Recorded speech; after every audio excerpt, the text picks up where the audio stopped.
तेलंगाना में assembly election के दौरान की है एक बड़ी खबर।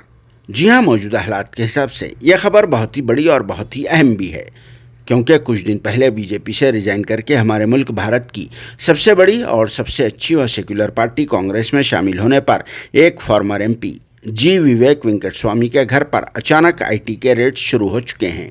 न सिर्फ विवेक के घर बल्कि उनके अपने ऑफिस, करीबी रिलेटिव्स के घरों पर भी इनकम टैक्स यानी आईटी के छापों का सिलसिला शुरू हो गया है।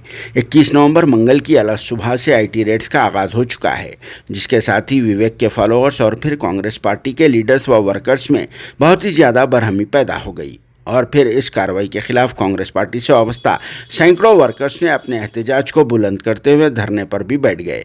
और फिर तेलंगाना के चीफ मिनिस्टर केसीआर साहब के अलावा प्राइम मिनिस्टर मोदी जी के खिलाफ दबा के नारों का भी सिलसिला शुरू कर दिया गया, क्योंकि इन एहतजाजियों का ये कहना है कि विवेक को आइन इलेक्शन से 9 दिन पहले रेड्स मारकर परेशान किया जा रहा है। वो इसलिए कि विवेक मंचिरियाल के चेन्नूर असेंबली कॉन्स्टिट्यूंसी से कांग्रेस पार्टी के बैनर पर एमएलए इलेक्शन लड़ रहे हैं और फिर वो बीजेपी को बाय बाय कर देने से ये कार्रवाई की जा रही है। हालांकि जी विवेक वेंकट स्वामी कांग्रेस पार्टी से वाबस्ता एक पक्के सीनियर लीडर व फॉर्मर मिनिस्टर अंजहानी जी वेंकट स्वामी अलियास काका के बेटे और फिर तेलुगु टीवी चैनल V6 के चेयरमैन होते हैं, जिन्हें चेन्नूर असेंबली कॉन्स्टिट्यूंसी से हराने और फिर कांग्रेस पार्टी को नुकसान पहुंचाने के लिए इस तरह से आईटी के जरिए रेड्स डलवाए गए।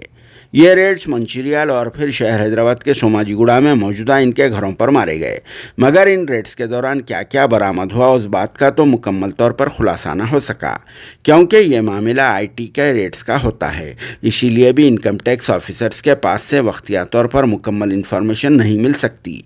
बताया जाता है कि कुछ दिन पहले ही इनके बैंक अकाउंट में से करोड़ों रुपए कैश को सीज कर लिया गया था। बस इसी मामले को कड़ी बनाकर ये रेड्स किए गए हैं, जिस पर आप सबका क्या कहना है कमेंट बॉक्स में ज़रूर जवाब देना।